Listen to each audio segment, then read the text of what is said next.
ایک اور صاحب پوچھتے ہیں کہ مولانا صاحب میں عشاء کی نماز 7 بجے ادا کرتا ہوں اور اس کے بعد میں عربی کلاس لینے کے لیے دوسری مسجد میں چلا جاتا ہوں، وہاں جماعت 7:45 ہوتی ہے، ایسی صورت میں جا کر کیا نماز ادا کروں یا بیٹھا رہوں، کیا صورت ہو سکتی ہے؟ صحیح تو یہی ہے کہ جماعت اگر ہوگی دوسری مسجد میں اس کے ساتھ شامل ہو جائیں، ایک آپ کی فرض ہو جائے گی، ایک نفل لکھ لی جائے گی، کوئی نمازوں میں کمی بیشی ہوگی تو پھر یہ پورا ہو جائے گا گھاٹا۔ نبی علیہ الصلوۃ والسلام مسجد خیف میں تھے منا میں، تو فجر کی نماز آپ نے پڑھائی تو دیکھا کہ 2 آدمی پیچھے بیٹھے ہوئے تھے، آپ نے کہا ان کو لاؤ، جب لا رہے تھے انہیں تو ان کے پہلو کانپنے لگے، وہ ڈر گئے،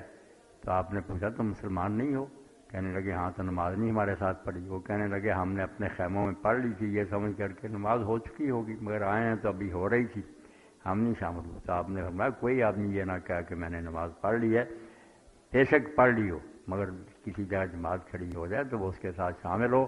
ایک اس کے لیے مکتوبہ ہوگی فرض، ایک نافلہ ہو جائے گی،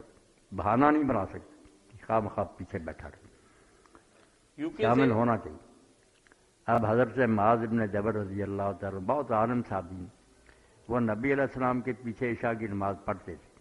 مقتدی بن کر، اور اپنے محلے میں جا کر پھر امام بن کر وہی پڑھاتے تھے، یہاں مقتدی بن کر پڑھ کے گئے، وہاں پھر امام بن کر وہی عشاء کی نماز جماعت کراتے تھے۔ سب ٹھیک ہے، کوئی بات نہیں، نماز پڑھنی چاہیے۔